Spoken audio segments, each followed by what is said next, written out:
The following is a high-five moment from highfivecasino.com. I won! Yahoo! Private, put down your phone. This is the Army. Sarge, High Five Casino is a social casino. It's on your phone. Goes wherever you go. I win free spins, cash, prizes, free daily rewards, over 1,200 games. I won again. Platoon, present cell phone. High Five. High Five. Casino. Casino. Win at highfivecasino.com. High Five Casino is a social casino. No purchase necessary. Void where prohibited. Play responsibly. Conditions apply. See website for details. High Five Casino. Thanks for choosing this free Anfield Index podcast. If you'd prefer to listen to this or any of our other shows without adverts, then now's the time to check out Anfield Index Pro. With AEye Pro, you can supercharge your entire listening experience. You'll not only get all of our podcasts without the ads, but you'll have them far faster with our Quick Publish feature available exclusively for subscribers. AEye Pro also puts you in the heart of our sound studio, with an option to listen to many of our shows live and interact with the podcasters in real time as the shows are recording. Upgrading couldn't be easier. AEye Pro is available on all popular podcast platforms. Just head on over to AnfieldIndexPro.com and get started today. Hello, welcome to AEye Scouted on Anfield Index Pro. I'm Dave Hendrick, joined as always by Mr. Karl Matchett. How are you, sir? Absolutely stellar, 7 out of 10. Thank you. How are you? I'm good. Had myself a little road trip up the country yesterday and didn't get back till much later than planned. But yeah, not too bad. Liverpool play tonight against Arsenal. So this podcast is being recorded before that, but likely isn't out until after that. So therefore, we're not going to talk about the Arsenal game. But we did want to talk about the Betis game, Karl. We haven't spoken since that game. And I mean, it ended 1-0. Szoboszlai scored the only goal, and the last 30 minutes of it was kind of hard to take much from because there was so many substitutions and so much change on each side. But I think there was plenty to sort of dig into in the first hour of the game. So give me something that stood out to you. Something that you noticed that you thought, oh, that's interesting. That's new. Well, absolutely nothing, because that's precisely what I was going to ask you, because I haven't watched it. I was elsewhere working before and after that, so it was one of the late night ones that escaped me. So when we play Arsenal, that will be my first viewing of the Liverpool slot side. Oh, well, this is magnificent. I get to talk more. No, fire away.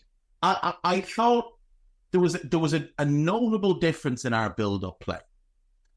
So we saw a lot more patience from the goalkeeper, from the defence, in terms of waiting for the pass to materialise rather than trying to force things. We saw a lot more play go through that double pivot in midfield, which obviously started with Endo and Curtis Jones. Curtis got injured quite early in the game and had to be taken off. Trainee Arne came on. And I'm not being funny, Karl. This kid is an absolute outrage. He's so talented. Like, he's not a double pivot midfielder. He's more of an attacking player. And yet he looked like a 10-year veteran, dropping in, picking the ball up, waiting for the passes to open up for him, making the right decision, being really brave on the ball, and played a vital part in our goal. I mean, it's great to hear. My viewing of this game has so far been restricted to a grainy replay of the actual goal. That was it. The actual finish, nothing even beforehand. So it really will be a complete first viewing for me, which I'm looking forward to, just because it is obviously a new start for us, new season, manager, potentially system, and all the rest of it. So I think a lot to look forward to. Youth players, young players, and experienced players, they're always a big part of what you look forward to in pre-season anyway. We know that it doesn't necessarily signify who will do what once action gets underway, but while the seniors aren't there and while they're being given the chance to make their case to be involved, that's exactly what you want to hear about them, isn't it? It's the only way that they can really get themselves in the running for first team minutes is by doing so in training and in pre-season games. So this is a small opportunity for them. You have to take it. That's as brutal as it is, and it's absolutely right, because there's a lot to play for once the season starts, and we can't really carry too many people. We can't just allow it to be a case of Giving people game time for the sake of it. It can only be once it's warranted and when we need to call upon their traits. So Nioni, whoever else against Arsenal, one or two others along the way, if they do start, if they do impress, it's exactly what you want to hear. It's the perfect representation of what preseason should be about. Definitely. And we got good performances from Tyler Morton, who came on for Endo, who did not play well. He didn't look at all comfortable receiving the ball with his back to play, and he looked quite cumbersome in there. Curtis Hatt wasn't playing particularly well either before he got hurt. He was dallying on the ball a bit too much. Now, again, part of what Arne is preaching is patience, but not to the way Curtis was doing. Curtis was backing himself a little bit too much in terms of inviting players to not only press him, but to full-on challenge him and then try and turn his way out of it. And he got his pocket picked a couple of times. But Morton came on at half-time, looked good. Obviously, it's a preseason game. The intensity is quite low. There's not tackles flying in here, there, and everywhere. But, he looked comfortable. Besetic came on. He looked pretty comfortable as well. Trying to think who else. I didn't like what we saw from Carvalho, but he was playing wide on the left, which isn't really a role that suits him. But I can see the logic in it, because if you look at how Arne was using his wingers at Feyenoord, he did have Paxiao as one of his wingers, who's more of a 10, like a secondary 10, a creator, can add goals. So I think that's why he was looking at Carvalho in that role. It's also been reported that he's used Dom off the left in training, which could make some sense as well. I think could make a lot of sense depending on the layout of the rest of the team. Harvey was the player, though, that annoyed me the most, because every time he got the ball, it felt like he was trying to prove a point. He was taking far too many touches, taking far too much out of the ball. And there were just times where his passing was quite poor. It was like he was trying to put on this display of this is what I can do.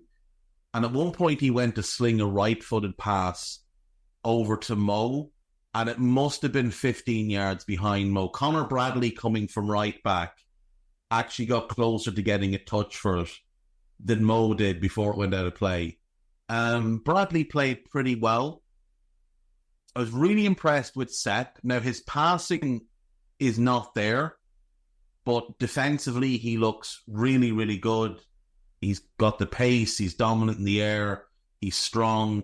I thought he showed himself to be a level above Quansah as a defender.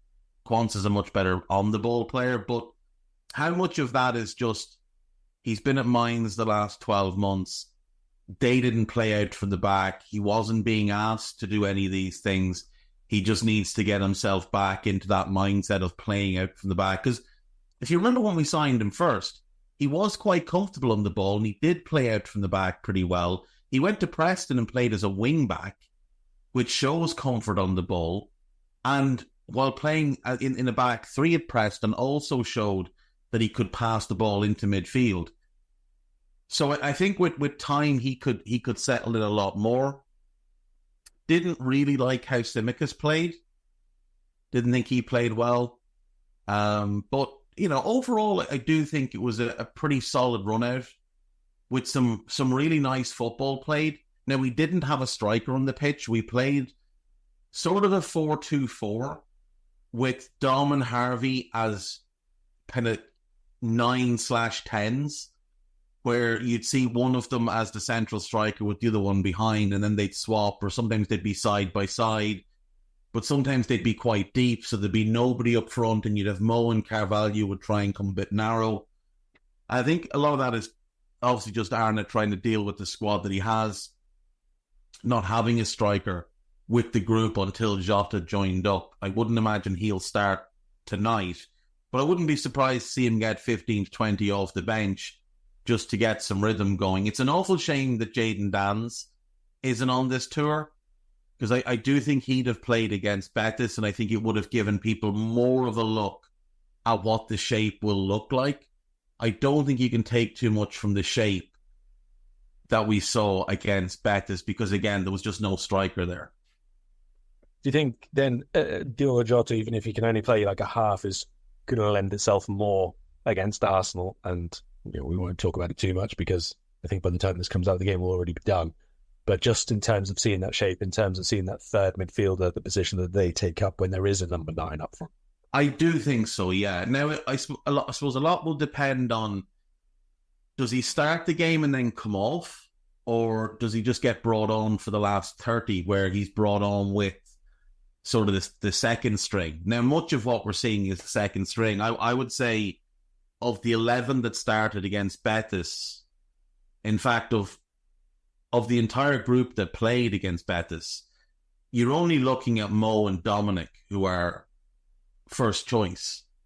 Neither of the left wingers are there. McAllister's not there. Darwin's not there. Virgil's not there. Ibu wasn't there. Trent wasn't there. So, you didn't have the rest of what the team should be. But I do think it'll be more instructive and more of a real representation when Jota's on the pitch. Assuming he's placed as the 9, he might not be. He might come on the wing. We don't know yet, but I assume he will come on as the striker. I think that will give us more of an idea of what the ultimate shape Arne is looking to put in place will be. Or certainly the initial shape he's looking to put in place. Yeah, and ultimately that's what's going to make the biggest difference in terms of seeing, as the summer goes on, the build-up play, the different patterns of play that we have, the sort of different overall mentality of build-up play as well itself. All of that will be much more apparent and probably only real, so to speak, once we do have proper lineup in place, not just personnel, but with the actual positional play of people off the ball. Yeah, for sure. For sure. And look, preseason is mostly just about fitness and about, developing patterns of play. And with a new manager, it's about him implementing the early stages of his system. I think when we listen to what the players have said, Curtis and Harvey have spoken quite a bit. Like, it's a drastic change in style from what they were doing under Jurgen. It is much, and when you watch it against Betis, or you watch Arne's teams at Feyenoord, it is a lot closer to what De Zerbi was doing at Brighton than what Jurgen was doing with us at any point in his Liverpool tenure. There's going to be a lot more control, I think, to games, and I think that will help us. We got into that horrible habit last year of conceding the first goal. I think we're going to try and eliminate that from the off this year, which obviously when you don't put yourself a goal behind, becomes a lot easier to win football matches. I mean, that will be a nice change if we manage to pull that off. Not going a goal down, first of all, over and over and over again. And you know what, not even just going a goal down, but just conceding. Like, at home, our record for a couple of years was exceptional, but it wasn't then for a couple of years as well. And I think that if you're talking about Liverpool getting back to being actual top 2 contenders, that's the first thing that has to change. Like, before anything else at all, you have to very, very quickly make yourself much better. Like, points-wise, we were great last season, but only 4 games that we didn't win. You add those 4 games that we didn't win to our points tally, and suddenly we are heading into the stretch, either in the lead or very, very close to it. And that's a big difference from where we ended up in the end, obviously. I don't need a VPN. I've got nothing to hide. Ha. This is what I used to tell myself before I hooked up with LibertyShield.com. Not only is my home internet now fully encrypted, but I can now access all the websites I want, whenever I want, and do so from absolutely anywhere.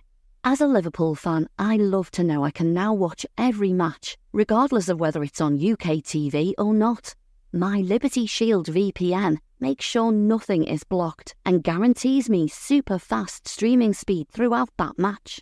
You can get connected right now with their software package, which includes a 48-hour no-obligation free trial and instant access to their apps for Apple, Android, Fire TV, PC, Mac and Android TV. Or go a step further like I have and get one of their pre-configured VPN routers. These small but powerful devices allow you to easily connect every device in your home to VPN, making it the perfect solution for smart TVs, Mac boxes, and games consoles. Visit libertyshield.com today and use coupon code AIVPN25 to get 25% off at checkout. Yeah, exactly. And look, there's a lot of factors with last season. As we said last season, the floor for this team was third. So to finish third was just par. The idea that we overachieved is silly. Now, we did deal with a lot of injuries, and that's absolutely fair. But, you know, City lost Haaland for quite a long while. They had no De Bruyne for half the season. Injuries happen. But if we can have a better level of fitness this year, which is one of the reasons I think Arne was the choice, because of how he'd managed his players at Feyenoord and the good injury history he'd had while he was there. If we get some more, not favourable refereeing decisions, but just big refereeing decisions that don't go against us. The McAllister boot to the chest by Doku, the Odegaard handball, the Diaz goal, the Nicholas Jackson handball on the opening day of the season. I mean, there's 7, potentially 9 points that we could have gotten last season that are out of our control. If we get a little bit more of the rub of the green this year, that will boost us. If we have a little bit more injury luck, that will boost us. Like you said, if we can stop conceding as many goals and get back to being the team we've been used to, that will help us massively. And a big part of that last season was fitness. Like Ali, Trent, Ibu and Robbo, 4 of the defensive starting 5, they all missed a ton of games. We had a bit of a revolving door in defensive midfield because Alexis played there, Endo played there, Alexis played there, Endo played there. If we can go and address that position this summer and get in a quality defensive midfield, and like it doesn't even have to be an elite level defensive midfielder. Like, we don't need Rodri. People are going on like, well, there's no Rodri or Tchouaméni in the market. We don't need a player of that caliber. It would be great to get one, but we don't need one. Look at our record last season, just with Endo in the team. And look how hard we were to beat, just with Endo in the team. If you put in someone who's better than him, that would improve further. So it doesn't have to be world class. It has to be someone very good, but doesn't have to be this finished product elite level player. Just someone who's 25% better than Endo, with the possibility to get better from there. That will help us massively. And I think if we can upgrade the left back spot, that will finish the job defensively and get us back to being a really good defensive team. Well, taking the fact that obviously we haven't added anybody yet, so we can't guarantee how much or at all how much better they'll be, the experience they'll be, all the rest of it than Endo. Let's leave the signings aside.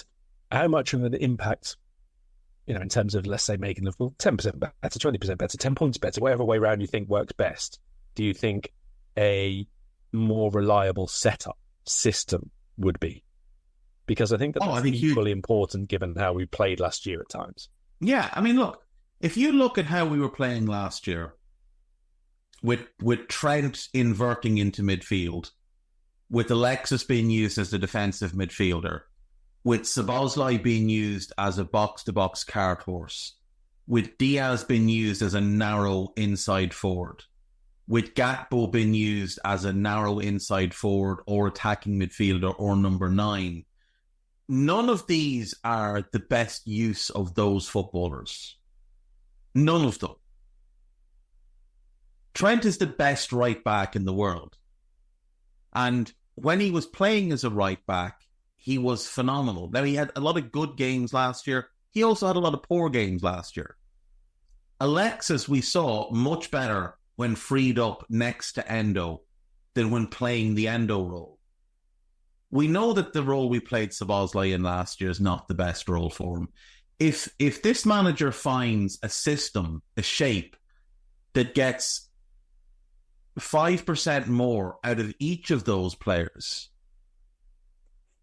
that makes us a much better team. If he gets 10% more out of each of those players, that makes us a title contending, potentially title winning team.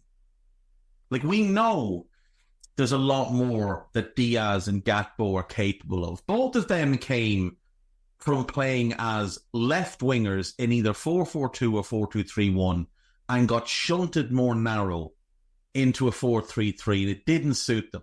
It didn't suit Gatbo to play in midfield. It didn't suit Gatbo to play as the 9, though he did have some good games there. If they're playing wide with more freedom, with more space to operate in, I think they both improve significantly. I think Darwin is the big X factor for us. But when you look at Szoboszlai, the idea of Szoboszlai behind Darwin as a 10, I think improves us significantly because it improves him significantly. And the same again with Alexis.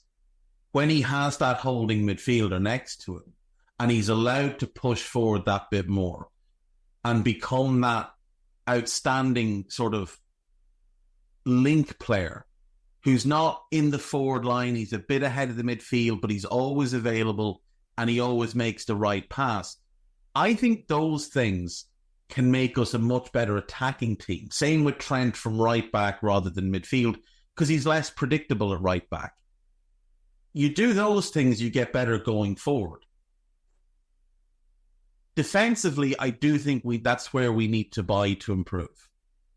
That's where I think the buys need to come. Get that defensive midfielder, get that left back. And now you've got Ibu, Virgil, and that new left back, plus that defensive midfielder sitting in front. And you've got this block of 4 that can now defend for you. Whereas last season, a lot of the time, before Endo came in and when he wasn't in the team, we were literally defending with 2, with Ibu and Virgil, and leaving them hugely exposed. And even when Endo was in there, we were defending with 3. When we were great under Klopp, we defended with 4. Virgil and Matip, or Virgil and Gomez, plus Fabinho and Ginny. That was the collective that sat as our defensive block. And they made us near impossible to break down. We never got counter-attacked on. We never had teams running through the middle against us. Whereas last year we had it constantly. I think if you put, let's just say, Ederson or Varela or whoever in front of that back 3 with Hincapié, let's just say, tucked in next to Virgil, and you're going Ibu, Virgil, Hincapié across, I think there's less space for teams to attack us. I think you can get that left back to sit in front next to the defensive midfielder if you want. So rather than it being a 1 and a 3, it can be a 2 and a 2, the same way it was under Jurgen. And you can have that strong defensive block. And you can make yourself far harder to counter-attack against, far harder to play through. And that, again, if we can improve the defensive structure, the defensive performance in that regard, all of a sudden we become an absolute monster of a team. Because we're still going to be getting 20 and 10 off Mo. We'll get big numbers off Szoboszlai. I'd back Diaz and Gatbo to put up better numbers from the left. I'd back McAllister to put up good numbers from central midfield. But then the question mark is Darwin. And I think if he becomes even an average finisher, I think we can win the title if we address those 2 positions that I've mentioned.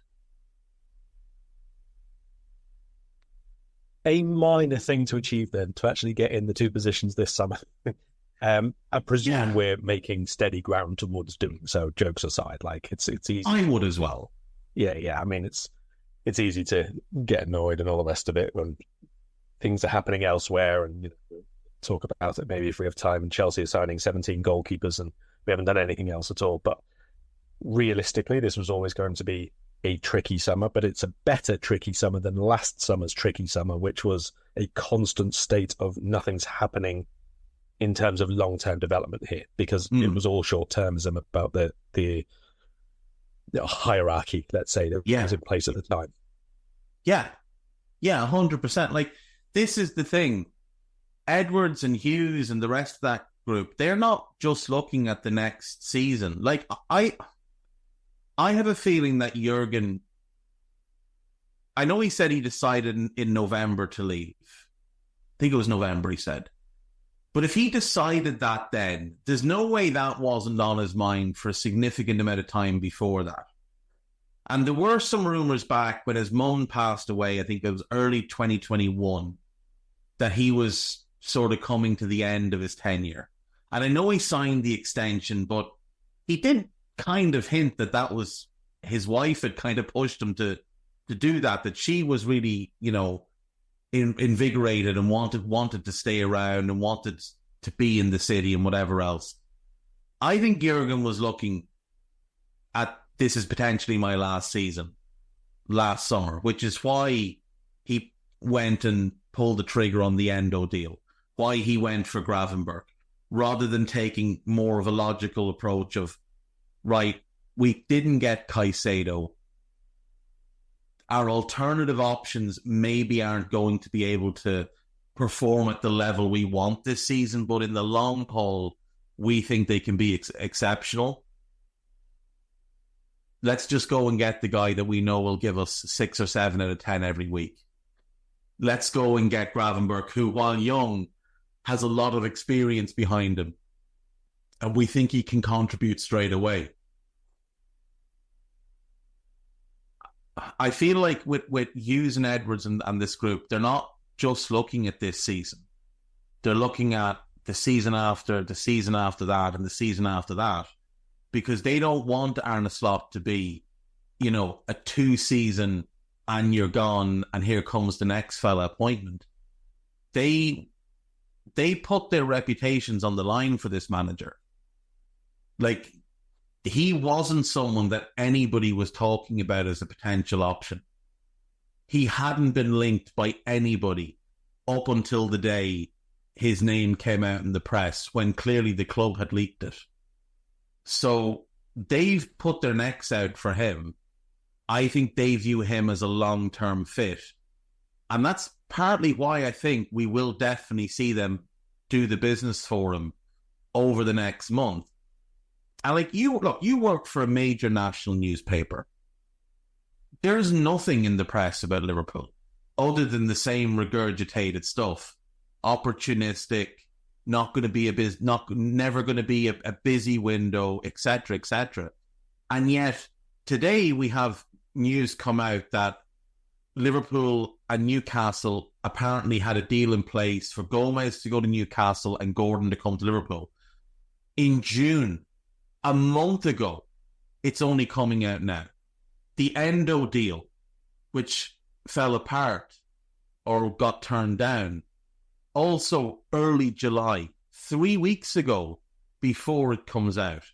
They're doing things with a very close-knit group and not letting anybody from the outside know what they're doing.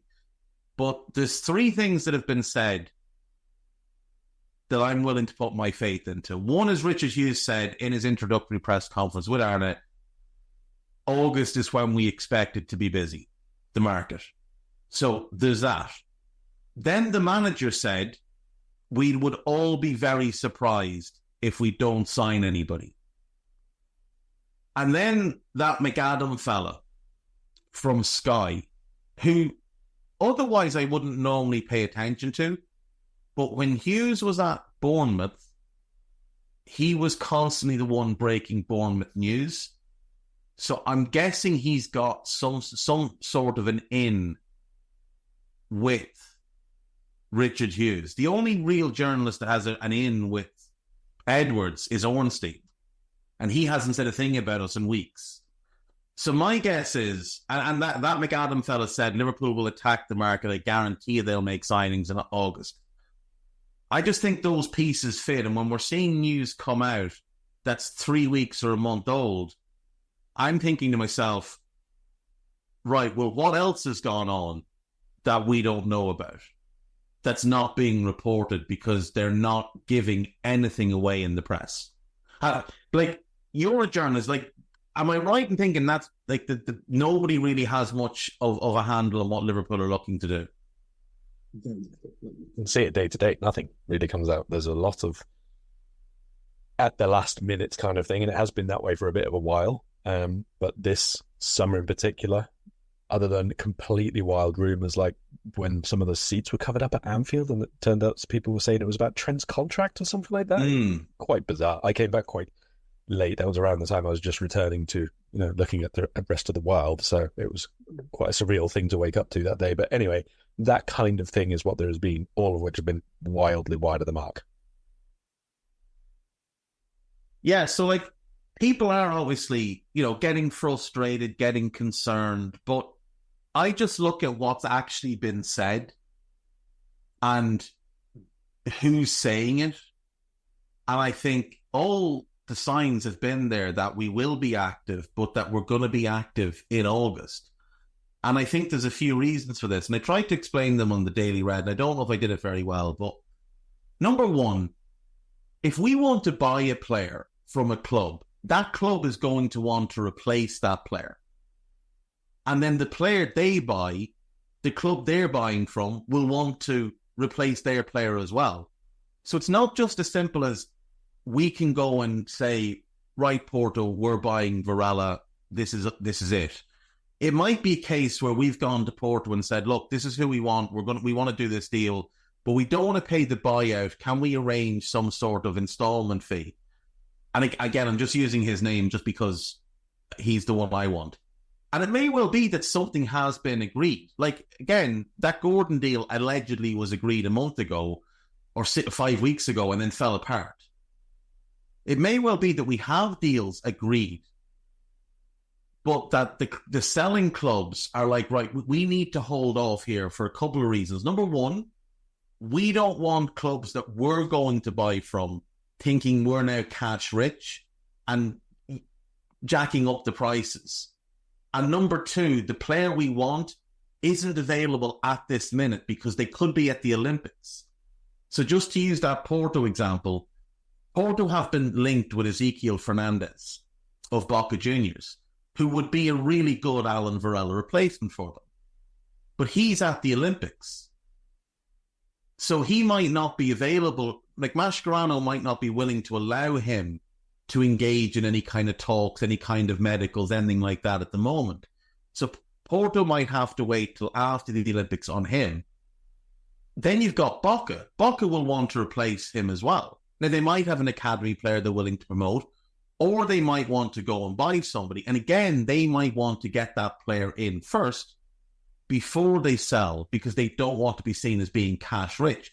So it's not just a simple thing of a one-to-one deal.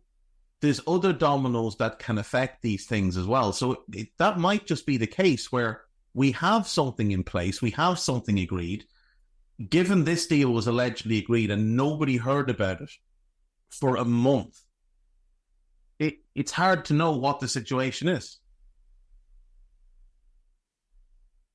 Let's talk about the deals that haven't been done then, that we've just been talking about. Not necessarily the deals themselves, but the players. Like, the suggestion is from these reports about Gomez and Gordon and the swap there is that there's retained interest from Liverpool, at least, in Gordon. But part of the reason for the initial deal was obviously Newcastle and PSR and all the rest of it. That date's gone. The pressure for them to sell immediately is gone as a result. Like, if the price is driven up, are you still keen on him yourself as that option, especially if Diaz goes or stays? Hey guys, it's Eddie Gibbs from Anfield Index here. I hope you're enjoying this podcast, and I'm sorry to call time on the show before it ends. In the current climate, it's tougher than ever before to offer podcasts for free. At Anfield Index, we produce over 75 free shows every month, which I'm confident is unparalleled in the LFC sphere. Whilst we'd love to offer everything for free, the production costs now make this impossible. That said, we don't want to follow the model of other channels and lock all of our content behind a paywall. So what we've decided to do is to continue offering every show for free, but cut that offering to 30 minutes on our longer shows. So to get all of our shows in full and enjoy the best of everything we have to offer, we really hope you'll consider supporting the channel and signing up at AnfieldIndexPro.com. For about the price of one cup of coffee, you'll get every podcast in full with 0 ads. You'll also get access to our LFC VIP community, where you can enjoy live podcasts, engage with our podcasters, and chat with other Reds in real time. So that website again, AnfieldIndexPro.com. Join today. Sports Social Podcast Network.